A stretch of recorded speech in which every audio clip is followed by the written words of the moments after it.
नाजरीन आदाब, मुंसिफ टीवी में आपका खैर मकदम है। आप देख रहे हैं हेडलाइंस उर्दू। सबसे पहले नजर डालते हैं सुर्खियों पर। सुर्खियों को पेश करने में ताउन किया है डॉक्टर ऑर्थो ऑयल के साथ साथ डॉक्टर ऑर्थो कैप्सूल्स साथ लेना ना भूलें। जम्मू कश्मीर के मुख्तलिफ मुकामात पर NIA के छापे, दिल्ली धमाके मामले में की गई कार्रवाई।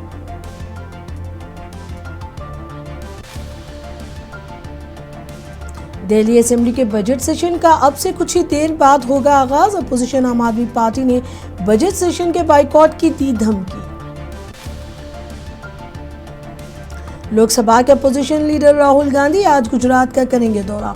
वडोदरा में मुनक्किद होने वाले आदिवासी अधिकार सम्मेलन में करेंगे शिरकत। ईरान के दारुल हुकूमत तेहरान में इसराइल के हवाई हमले, इसराइल ने रिहायशी इलाकों में बरसाए बम।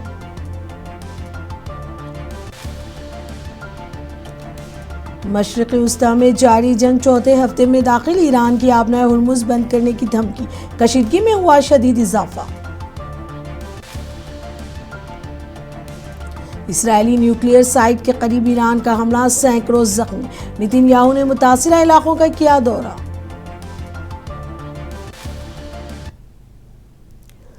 अब खबरें तफसील से। दिल्ली लाल किला धमाके मामले में आज NIA ने जम्मू कश्मीर के कई मुकामात पर छापे मारे। हिंदवाड़ा, गोलगांव व दीगर मुकामात पर NIA के छापे मारे। इस दौरान NIA, CRPF और जम्मू कश्मीर पुलिस ने मुश्तरका तौर पर छापे मारे और कई घरों में तलाशी और ऑपरेशन चलाए। हुक्काम के मुताबिक मुख्तलिफ इलाकों में कार्रवाई की गई और मशकूक मुकामात की तलाशी ली गई। इब्तदाई इतलात के मुताबिक ये कार्रवाई दिल्ली में रेड फोर्ट धमाके के मुमकिना ताल्लुकात की तहकीकात के सिलसिले में की गई है।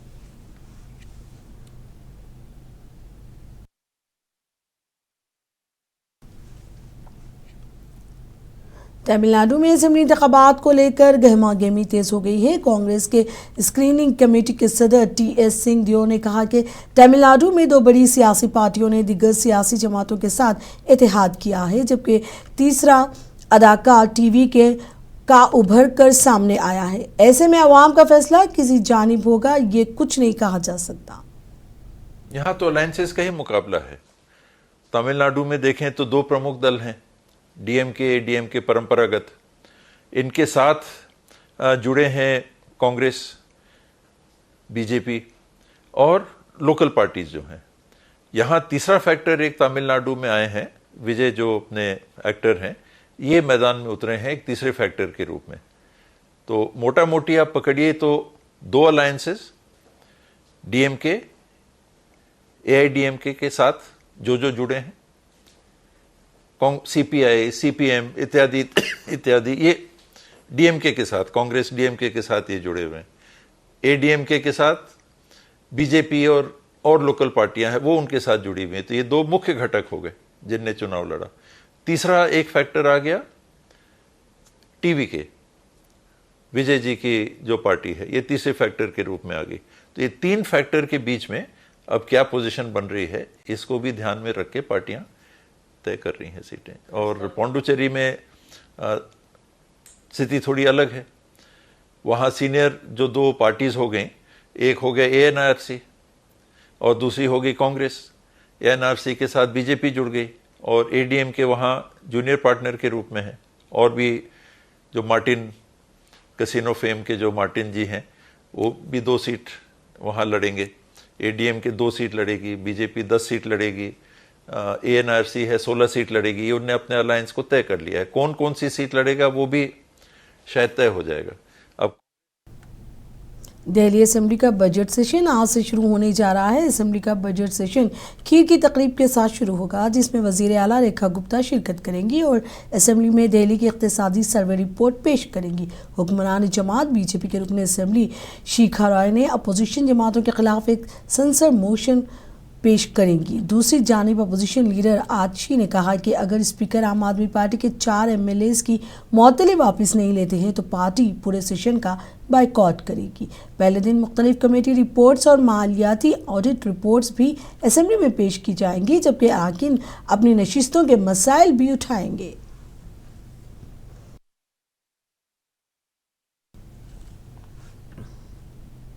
लोकसभा के अपोजिशन लीडर राहुल गांधी आज गुजरात का दौरा करेंगे। राहुल गांधी गुजरात के शहर वडोदरा में पार्टी के कबायली राब्ता प्रोग्राम में शिरकत करने वाले हैं।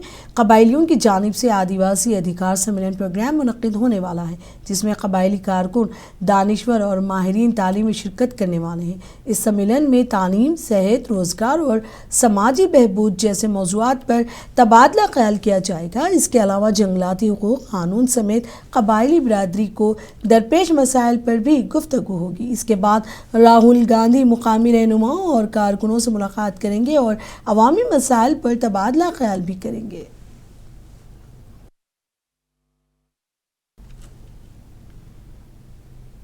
रियासत बिहार के मोतिहार में पुलिस ने मफरूर जराइम पेशा अफराद के खिलाफ बड़े पैमाने पर कार्रवाई शुरू कर दी है। पुलिस ने 60 से ज़ायद मफरूर मुलज़मीन के घरों को कर्क कर दिया। ये कार्रवाई एसपी स्वर्ण प्रभात की हिदायत पर ज़िले भर में बैक वक्त चलाई गई, जिसमें कत्ल, डकैती, मंशियात और मुज़ैक्ट और दिगर संगीन मुकामात में मतलूब अफराद को निशाना बनाया गया। पुलिस के मुताबिक इस मुहिम के दौरान 6 मफरूर मुलज़िमान ने गिरफ्तारी के खौफ से खुद को हुक्काम के हवाले कर दिया, जबकि मुख्तलिफ थानों की हदूद में मज़ीद कार्रवाइयाँ जारी हैं।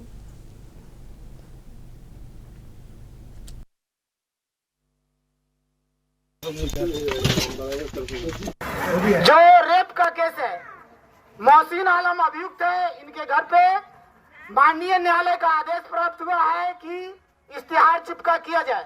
उन माननीय न्यायालय के आदेश के आलोक में हम लोग आज इनके घर पे मोहसिन आलम जो रेप केस का अभियुक्त है, इसके घर पे इश्तिहार चिपका कर रहे हैं।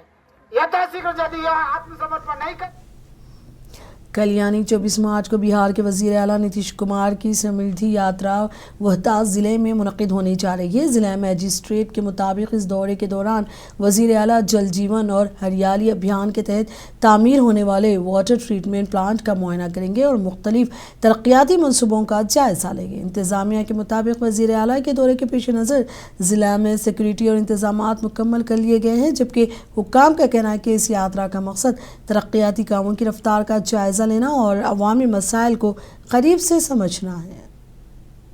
तारीख के अपराह्न में माननीय मुख्यमंत्री जी की समृद्धि यात्रा हमारे ज़िले में प्रस्तावित है और उनके द्वारा डेहरी में जल जीवन हरियाली अभियान के तहत जो वाटर ट्रीटमेंट प्लांट, सोन नदी के जल लेते हुए वाटर ट्रीटमेंट प्लांट जो बनाया जा रहा है, उसका निरीक्षण किया जाएगा।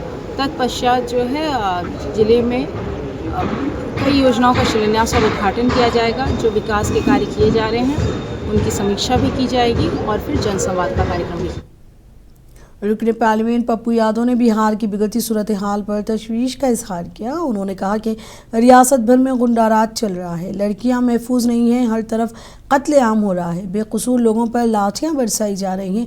बिहार की आवाम से ने नीतीश कुमार के चेहरे पर वोट दिया है। अब नीतीश कुमार बिहार की आवाम को धोखा दे रहे हैं। पटना में मीडिया से खिताब के दौरान पप्पू यादव ने ये बात कही।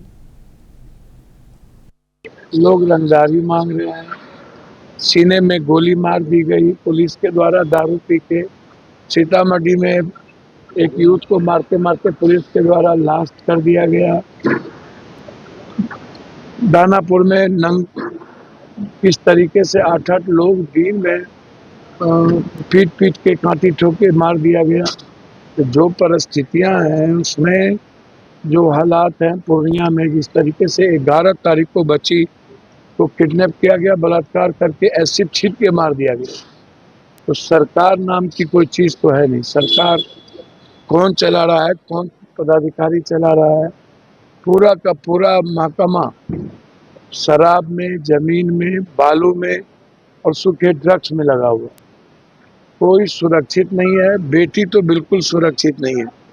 और ये कब तक बच्चियों का बलात्कार होता रहेगा? कोई एक अंतिम तिथि तो होगी और कोई सरकार की तरफ से गंभीरता है ही नहीं।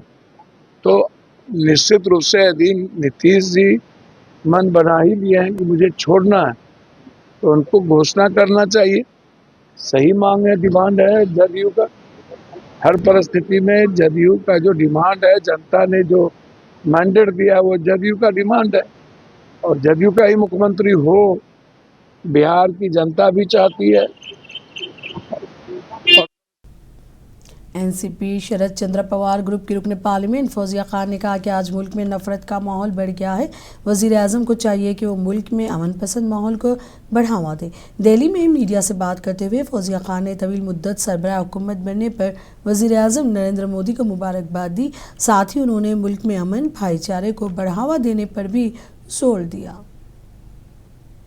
मोदी जी से अभिनंदन देते हुए एक अपील करना चाहूँगी, रिक्वेस्ट करना चाहूँगी कि मोदी जी इतने दिनों से आप हमारे प्रधानमंत्री, हमारे सबके प्रधानमंत्री बने हुए हैं, तो अब आपका ये काम है कि आगे जब आप कदम बढ़ाएं तो इस देश के वातावरण को वैसा बना दीजिए जो हमारे प्राचीन भारत का था।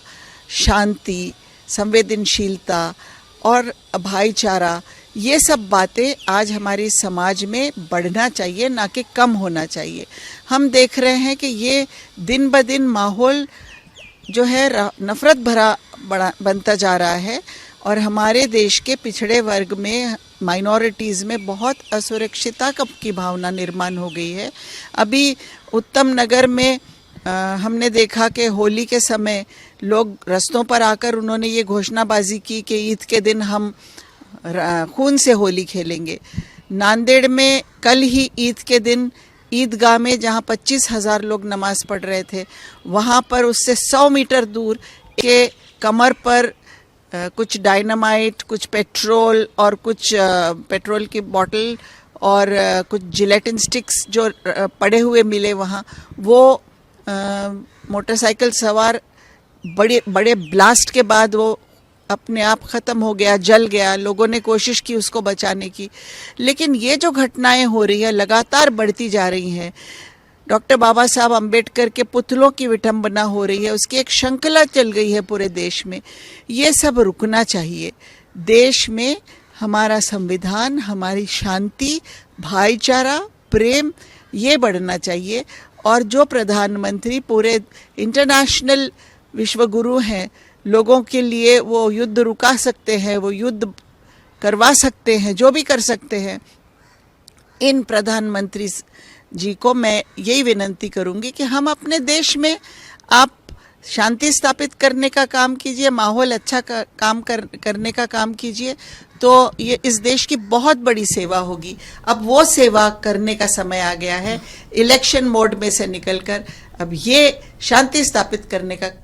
पंजाब के कई शहरों में एलपीजी की किल्लत की खबरें सामने आ रही हैं। मोगा में ख़वातीन खाना पकाने के लिए एलपीजी की किल्लत के सबब लकड़ियां इकट्ठा कर रही हैं। मुकामी लोगों का कहना है कि सिलेंडर्स की दस्तयाबी ना होने की वजह से घरेलू काम मुतासिर हो रहे हैं और ख़वातीन को रिवायती तरीके से खाना पकाना पड़ रहा है। हुक्काम का कहना है कि सूरत हाल पर काबू पाने के लिए इक़दाम जारी हैं, मगर बहरान अभी बरकरार है।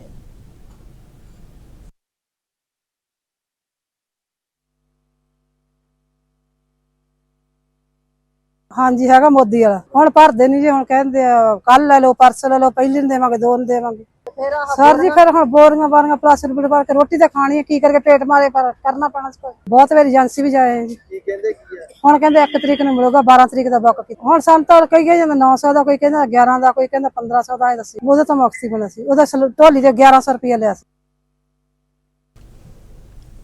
महाराष्ट्र के छत्रपति संभाजी नगर शहर में घरेलू गैस सिलेंडर्स की मांग आम तकसीम की सलाहियत से 5 गुना ज़्यादा हो गई है, जिसके बायस गैस एजेंसियों के बाहर शहरियों की लंबी कतारें लग गई हैं। शहर में रोज़ाना तकरीबन 10,000 सिलेंडर्स की तकसीम मुमकिन है, मगर मौजूदा हालात में रोज़ाना 60,000 बुकिंग हो रही है। सरकारी अदाद-ओ-शुमार के मुताबिक ज़िला की मजमूई रोज़ाना तकसीम की सलाहियत 20,130 सिलेंडर्स है, जिसके मुकाबले में इतनी ज़्यादा मांग ने सप्लाई सिस्टम को शदीद दबाव में डाल दिया है। गैस एजेंसी के अमले और ज़िला सप्लाई महकमा के हुक्काम दोनों इस अचानक इजाफे से हैरान हैं। इंतज़ामिया अब इस गैर मामूली मांग के असबाब मालूम करने और तकसीम के निज़ाम को मामूल पर लाने की कोशिशों में मसरूफ़ है।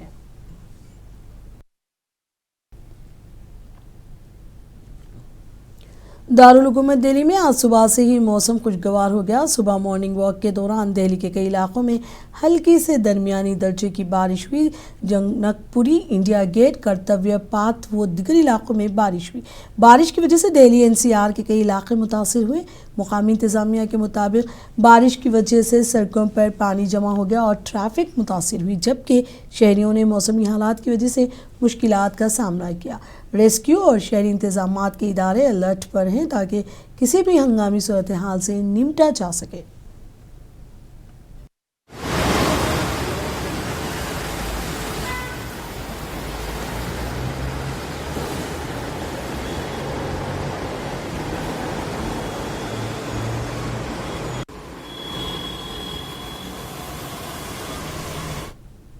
ईरान के दारुल हुकूमत तेहरान में आज इसराइल ने बड़े पैमाने पर बम बरसाए। तेहरान में एक बड़े तेल के ज़ख़ीरे पर इसराइल के हमले के बाद स्याह धुएं के घने बादल पूरे शहर में फैल गए हैं। इसके अलावा इसराइल ने ईरान के कई रिहायशी इलाकों पर भी बम बरसाए। इसराइल ने ईरान के शहर खुर्रमाबाद में हवाई हमला किया। माहिरीन ने इस वाक़े के बाद शदीद माहौलियाती और सेहत के बहरान का ख़दशा ज़ाहिर किया है, क्योंकि धुएं में मौजूद जहरीले केमिकल्स शहरियों की सांस की सेहत और माहौल के लिए ख़तरनाक हो सकते हैं। मुकामी हुक्काम और इमदादी इदारे सूरत हाल पर काबू पाने की कोशिश कर रहे हैं और शहरियों को महफूज मकामात पर रहने की हिदायत दी गई है।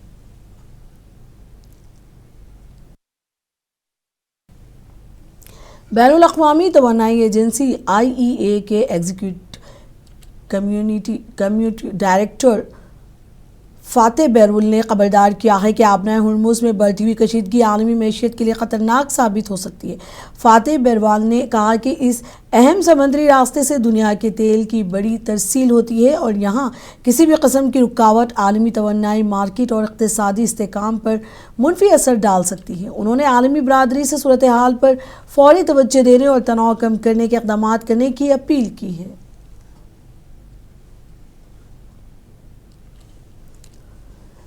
मशरिक़ वस्ता में जारी जंग चौथे हफ्ते में दाखिल हो चुकी है और ख़ित्ते में हालात मज़ीद संगीन होते जा रहे हैं। अमेरिका और ईरान ने एक दूसरे के अहम इंफ्रास्ट्रक्चर को निशाना बनाने की धमकियां दी है, जिससे आलमी सतह पर तशवीश बढ़ गई है। ईरान ने खबरदार किया है कि अगर अमेरिकी सदर ट्रंप अपने हालिया अल्टीमेटम पर अमल करते हुए ईरानी पावर प्लांट्स पर हमला करते हैं तो आबनाए हुर्मुज़ को मुकम्मल तौर पर बंद कर दिया जाएगा। आबनाए हुर्मुज़ आलमी तेल की तरसील के लिए निहायत अहम गुजरगाह समझी जाती है। दूसरी जानिब इसराइली वज़ीर-ए-आज़म नेतन्याहू ने जनूबी इसराइल के उन इलाकों का दौरा किया जहां ईरानी मिसाइल हमलों में दर्जनों अफराद ज़ख्मी हुए हैं। उन्होंने कहा कि यह मौजज़ा है कि उन हमलों में कोई हलाकत नहीं हुई। इसराइली हुक्काम के मुताबिक ईरान की जानिब से मज़ीद मिसाइल फायर किए गए हैं।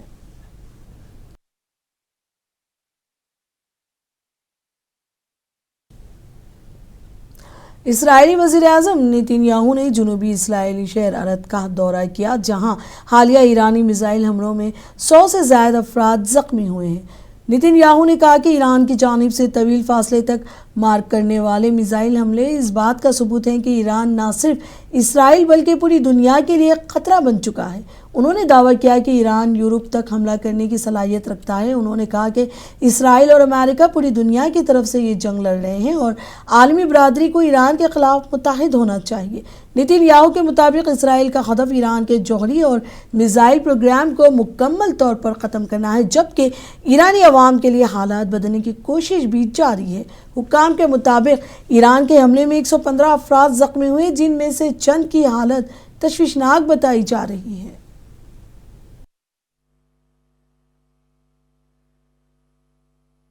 If you want proof that Iran endangers the entire world, the last 48 hours have given it.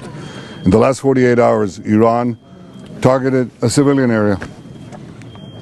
They're doing that as a mass murder weapon. Luckily, no one was killed, but that's due to luck, not their intention. Their intention is to murder civilians. Second, they fired on Jerusalem right next to the holy sites of the three monotheistic faiths. The Western Wall, the Church of the Holy Sepulchre, and the Al-Aqsa Mosque. And by dint of a miracle again, none of them were hurt. But they were targeting the holy sites of the three major monotheistic religions. Third, they fired an intercontinental ballistic missile on Diego Garcia. That's 4,000 kilometers. I've been warning all the time. They have now the capacity to reach deep into Europe.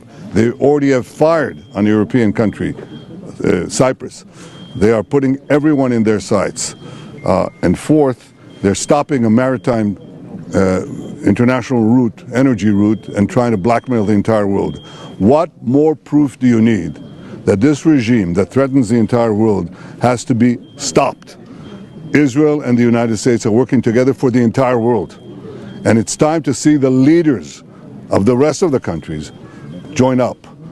I'm happy to say that I can see some of them beginning to move in that direction, but more is needed. President Trump's call to have the international community confront this terrorist fanatic regime of zealots, that is a call not only for the security of America and the security of Israel, it's for the security of the NATO के secretary general mark रूटे ने कहा है कि अमेरिकी सदर Trump के अख्तलाफात को बढ़ा चढ़ा कर पेश नहीं किया जाना चाहिए। हालांकि हुर्मुज़ आबनाई के मामले पर कशीदगी मौजूद है। अमेरिकी मीडिया को दिए गए एक इंटरव्यू में मार्क ने तस्लीम किया कि सदर ट्रंप दीगर ममालिक से नाराज़ हैं क्योंकि वो आबनाई हुर्मुज़ को दोबारा खोलने के लिए इत्तेहादियों की ज़्यादा फ़ाल शिरकत चाहते हैं। ताहम उन्होंने जोर दिया कि अब 20 से ज़्यादा ममालिक इस अहम बहरी रास्ते की बहाली और हिफाजत के लिए एक मुश्तरका हिकमत अमली पर मुत्तहिद हो रहे हैं। रूटे के मुताबिक उन्होंने इस हफ्ते ट्रंप से कई बार बातचीत की है। उन्होंने इस बात पर भी जोर दिया कि ईरान के जौहरी और बैलिस्टिक मिसाइल प्रोग्राम आलमी सतह पर एक वजूदी खतरा बन चुके हैं।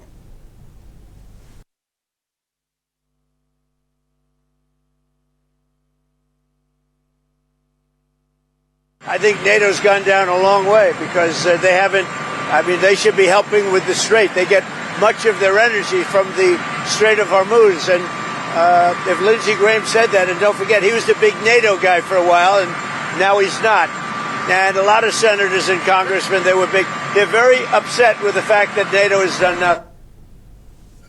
अमेरिकी सफ़ीर ने बताया कि यूक्रेन के साथ मुज़ाकिरात के दौरान रूस की जानिब से शुरू की गई जंग को ख़त्म करने में काबिल ज़िक्र पेशरफ्त हुई है। उन्होंने कहा कि 2 रोज़ा मुज़ाकिरात फ्लोरिडा में हुए और उनमें बाहमी अख्तलाफात को कम करने और बाकी मसाइल को हल करने पर तवज्जो दी गई, जिसके दौरान एक अहम इंसानी मसले पर बड़ी कामयाबी भी हासिल हुई। अमेरिकी सफ़ीर ने कहा कि सदर ट्रंप ने रूस की जानिब से फरवरी 2022 में शुरू की गई इस जंग को ख़त्म करने के लिए यूक्रेन पर बार बार मफाहमत की कोशिश करने का दबाव डाला है। वाज़ेह है, रूस की जानिब से यूक्रेन में किए गए हमले में बड़े पैमाने पर जानी व माली नुकसान हुआ है।